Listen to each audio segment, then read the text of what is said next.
Hey, Mighty One. With nearly 300 Birthful episodes in over 5 years, it may be hard to know where to begin listening to the show. To make it easier, we've put together the Best of Birthful series, which showcases some of our favorite or most relevant episodes. This is one of those. If you enjoy what you hear, make sure you subscribe. It's free, and that way you won't miss a thing. Enjoy. Hello, mighty parents and parents-to-be. Thank you so much for listening and all the love you give the show. So for today's episode, I am talking with Dr. Britta Bushnel about 8 cultural ideals that impact your birth. Welcome, Britta. It is so lovely to have you back on the show. Oh, it is so good to be back. I always love sitting and having a conversation with you. So I want to hand things over to you and let you tell the listeners a little bit about yourself and what's coming up. Okay. Well, thank you. Let's see. So the big thing that I have going on is I'm publishing a book. It's called Transformed by Birth, Cultivating Openness, Resilience, and Strength for the Life-Changing Journey from Pregnancy to Parenthood. And the book is born from my 20 years experience working with birthing families, and as well as my doctoral work in mythology. I have a PhD in mythology with an emphasis in psychology.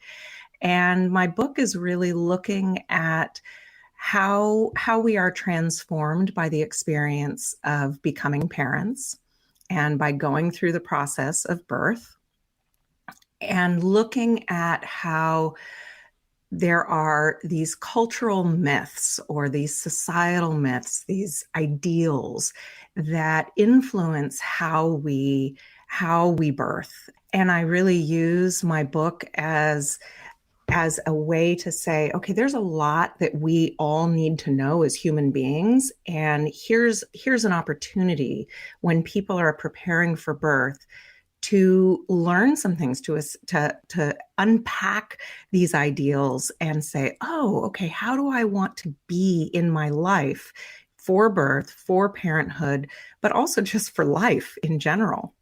And Britta, I wanted to, so you identified 8 different ideals, and I wanted to go through them and also think about a little bit about how they impact birth. So the first one that really in many ways influences the additional 7 is the need for control and certainty. This one is woven into the fabric. I mean, frankly, it's part of the human condition. It's not even Western culture or modern. But it has gotten more extreme as the possibility of being in control. The reality of it has gotten more possible through technology, through science, through predictability. We've actually gotten to a point where we have started to really believe that control and certainty are possible. And that's where the pendulum has swung so far to that side that it's messed us up a little bit, that it's actually gotten us into a place of believing that a due date means that that's when our baby should come, that's a form of certainty, that we can control things, that if we write a birth plan that is detailed enough, we will create the birth that we want. These are illusions of control and certainty. That's when we've swung the pendulum too far, and we actually need the balancing side of that, which is, in the term that I use, is an openness to the unbidden, that place of accepting that which we did not invite or control to come in and have its influence on what's happening. And that part of what we need as we move toward parenthood and birth is to expand our ability to sit with the unbidden, to meet the unbidden. And so this seems to be a good segue into, we're going to skip around, the third one that you have, which is reverence for order over wild. Yes. So this one This one is one of my favorites, and it's really about that, yes, that part of us that likes things to be ordered, to, we love our lists. I mean, my list helps me in my life tremendously. And this is the one where I use the Greek twin gods, Artemis and Apollo, to help exemplify what it is that I'm talking about in regards to order and wild. So Artemis is the goddess of, well, she's the main goddess of childbirth. And she's also the goddess of the wilderness. So she's the goddess who lives outside the bounds of culture. She lives close to the earth. She lives with the wild animals rather than with civilized people. She connects to the cycle of the seasons, of the sun and the moon, rather than clock time. Like she's that wild side. Whereas her twin, her brother, Apollo, is representative of culture, of being appropriate. And he's everything that happens within society, within a culture. He's about music and poetry and the arts and medicine, things that define people as being cultured, right? And Western society is highly Apollonian. We love clock time. We love things that are ordered and predictable and make sense and are put together, are socially acceptable behavior, being polite. These sorts of things are very Apollonian. And so we tend to move again in terms of that pendulum. We are more on the side of that Apollonian, well-ordered, societally appropriate side of the pendulum. But what we really need for birth is a little more comfort in that wild, out of control, not based on clock time, not connected to being politically correct or societally correct or pleasing. There's this whole idea of, you need to be pleasing to people. That's way more Apollonian. But we need for birth some of this Artemisian, this wild side that allows us to be messy, that allows us to be impolite. That's what we need in birth, and frankly, in parenthood too, sometimes. Do you have a practice that you recommend for people to sort of hone into this reverence for wild over order, or to try to switch it up, right? Yes, I mean, there's a number of things that I share in the book, but one of them is actually even just getting out into nature as much as possible and being connected with that element of non-societal connection. So being in nature, being in your body, like anything that helps us get into the body rather than the mind is helpful for connecting into that wild side. Okay. So dancing is one of my favorites. Putting on music and just boogieing, letting the body move rather than doing dance steps. So we have the veneration of intellectual knowledge and technology. I mean, that one sort of speaks to itself to a degree, but it is the one that says that the answers exist out there somewhere for all of us, as opposed to being able to look inside and inquire within ourselves about what might be the right choice or the right decision for us in this particular moment. And that's one of the ones that's really about reconnecting with that place of not knowing, of wonder, of being in the mystery. And the practice that I talk about with that one is inserting a pause. So rather than instantaneously going to your phone and doing an internet search for an answer, is to pause between the question in the mind and the impulse to answer it and expand that so that we can begin to get more comfortable with sitting in not knowing, which also helps us tune in better to our inner voice that may guide us toward the kind of information or the kind of support that would really feed us rather than just going to Dr. Google, which can then just put us into different kinds of spirals. Which one do you want to go to next? Well, so then, if we're taking them semi in order of how they're addressed in the book, the fourth one is the vilification of pain. And so this one is that the idea that if we have pain, we should do something about it. This culture is often speaking about how if something hurts, we should medicate it, or we should do something about it, remove it, rather than having a moment and saying, okay, what is this pain teaching me? What's happening? And it dismisses the reality that there is suffering in being human. There is pain in being human.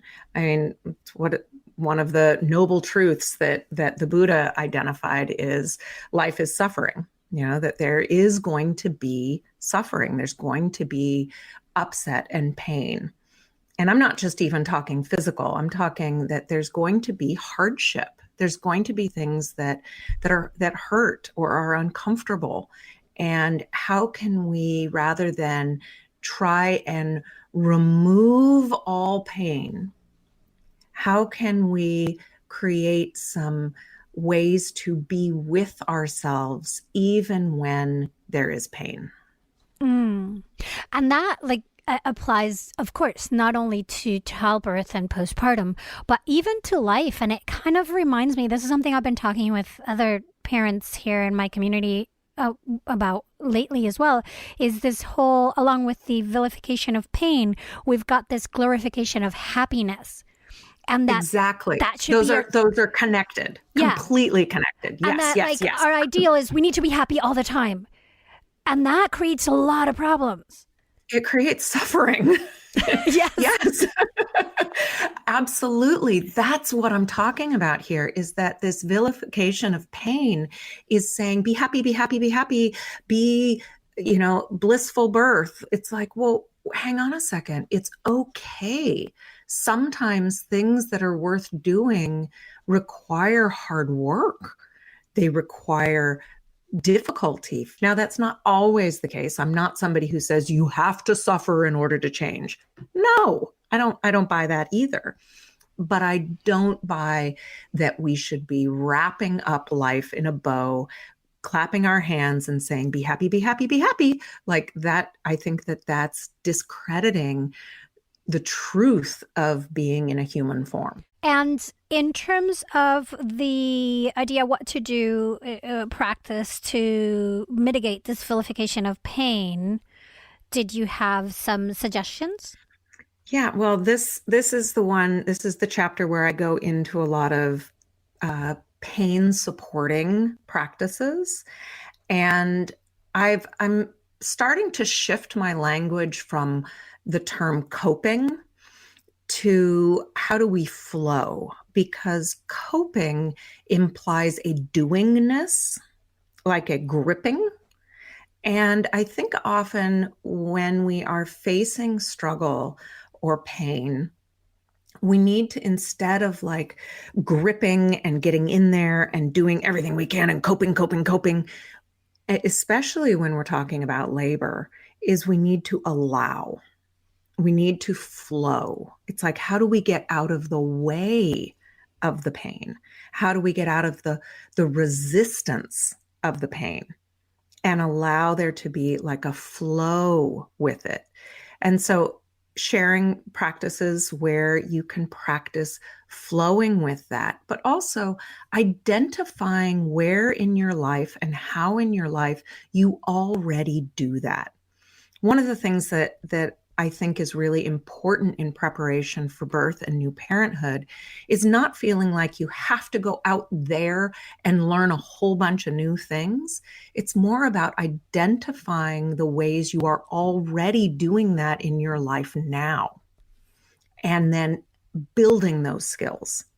It's not like you're going to step into birth and all of the things that you've used your entire life to cope with pain are going out the door. It's like you're bringing those with you because that's how you've developed skills through your whole life, because you have faced pain. You have dealt with difficulty. So noticing what works for you, what helps you. All right. So then that one leads us. Yes. That one leads perfectly into the glorification of independence and the go it alone mindset. So this one is really, I've already mentioned it a little bit, but I'll just say this is the one where it says we don't have to do this by ourselves. You know, it's like, how can we learn to receive help? And that can be, you know, I hear a lot of people who come to my classes. I work predominantly with couples. And so when couples come to my class, there's often the birthing parent is saying, well, I really want my partner to know how to help me. Like, can you teach them how to help me? That's only one side of the equation. The other side of the equation is helping the birthing parent learn how to receive help. It's a dance. It's a both, because there's that glorification of independence and the go it alone mindset that says, I should be able to do this by myself. And then when we bring in somebody to help us, we're like, they should absolutely know exactly how to do it perfectly without issue right off the bat. And really, it's a dance. It's like, how do I receive their positive intention to support me? How do I accept help, which is a huge one that happens in postpartum as well for some parents, is that help may be offered, and it may not be offered in the easiest to accept way, like call me if you need anything. That implies that you actually have to pick up the phone and ask for help. And yet the part that keeps us often from picking up the phone and doing that is this, I should be able to do it by myself. So should we do the next one? Yeah.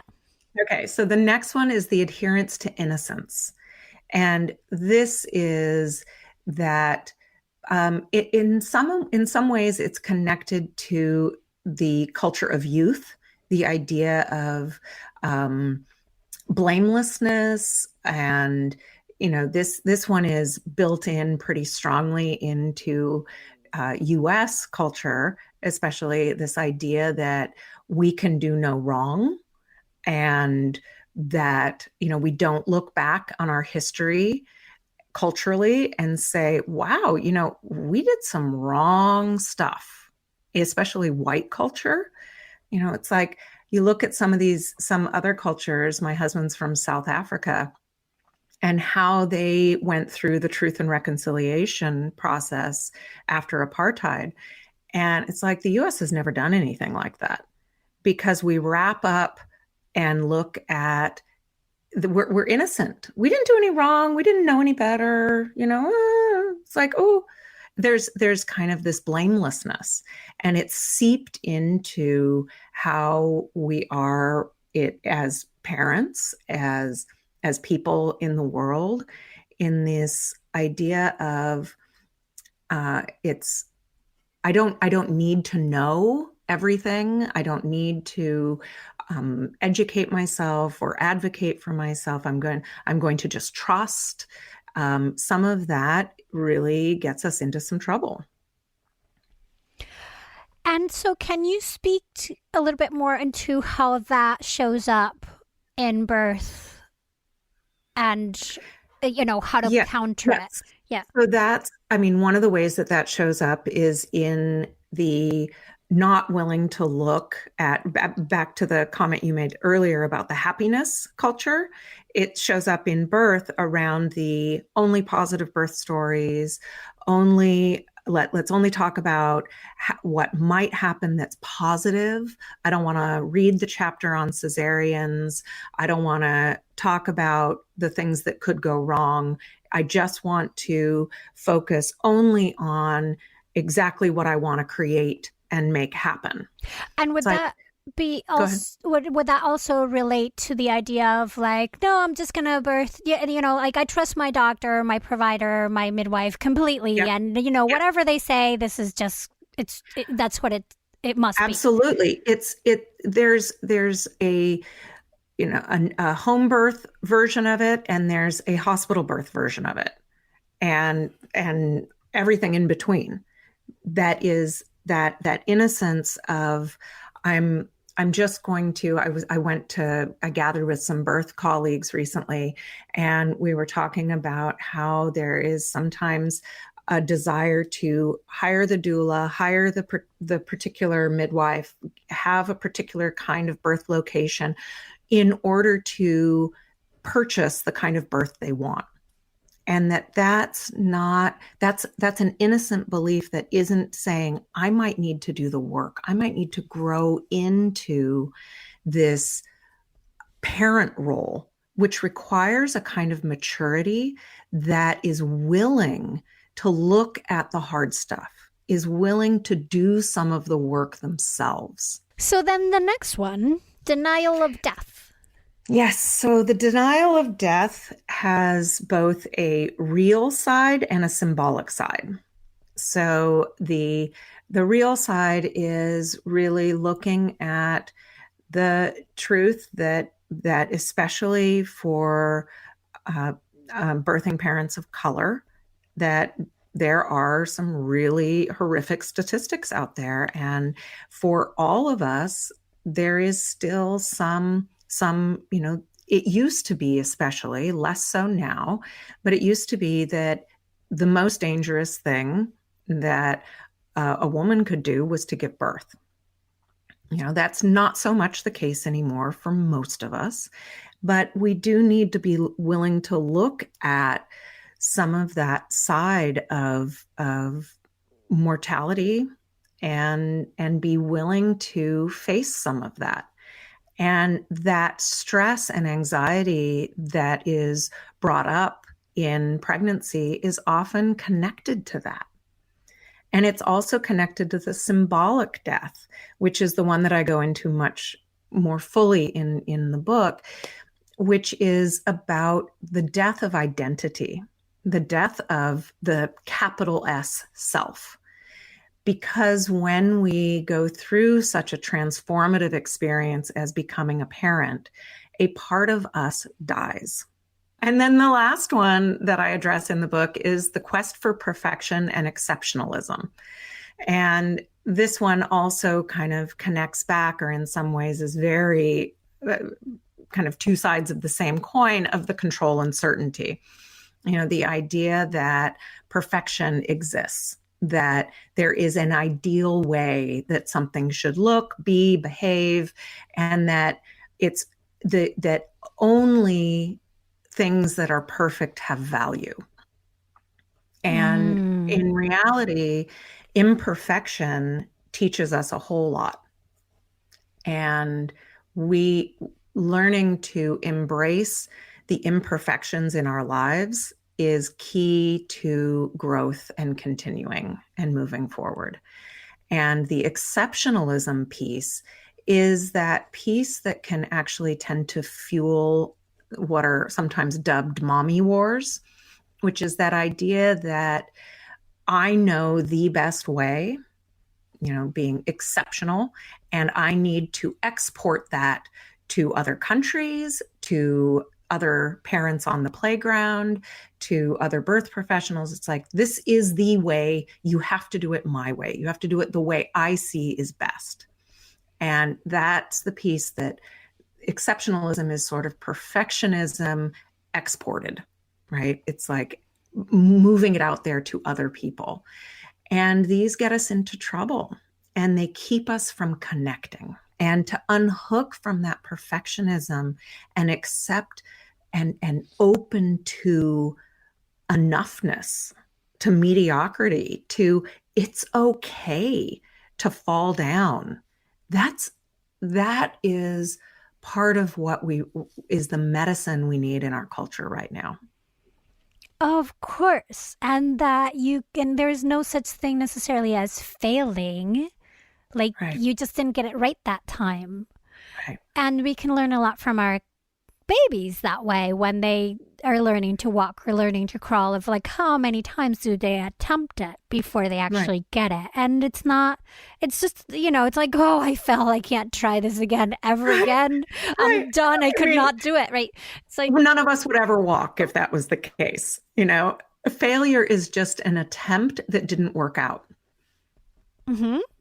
We have to just keep attempting or try something different, or keep, or be like, okay, well, that one didn't work. We would never berate our children for not running before they haven't even learned how to roll over. But we do it to ourselves all the time. It's like there are stages of growth. And how do we allow ourselves, especially as new parents, to be like, wow, I didn't know how to do that yet. That's okay. I don't know how to do this yet. I'm still growing.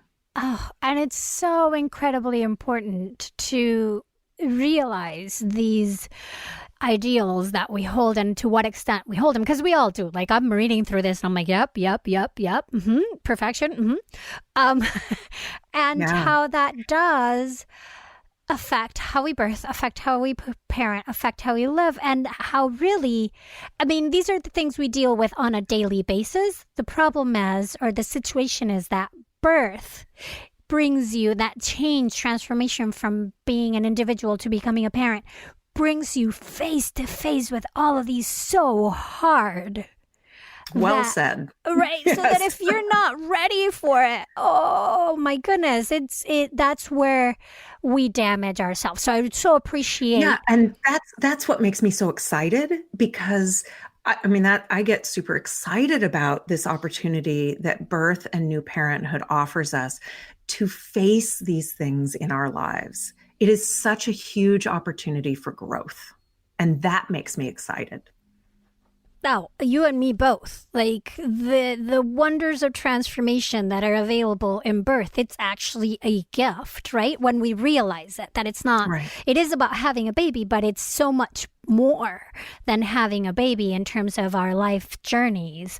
And pretty much like the biggest, definitely one of the biggest experiences we'll ever have, because it brings us so close to all these things, like even deaths, right? Yes, absolutely. Exactly. And that's what I hope people get from my book, is an opportunity to look at birth and new parenthood as a growth opportunity. So if people want to get the book or connect with you or know more, how can they do that? Yes. So the book is available pretty much wherever books are sold.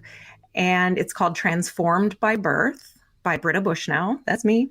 And you can connect with me on my website, brittabushnel.com, and on social media platforms on Facebook and Instagram.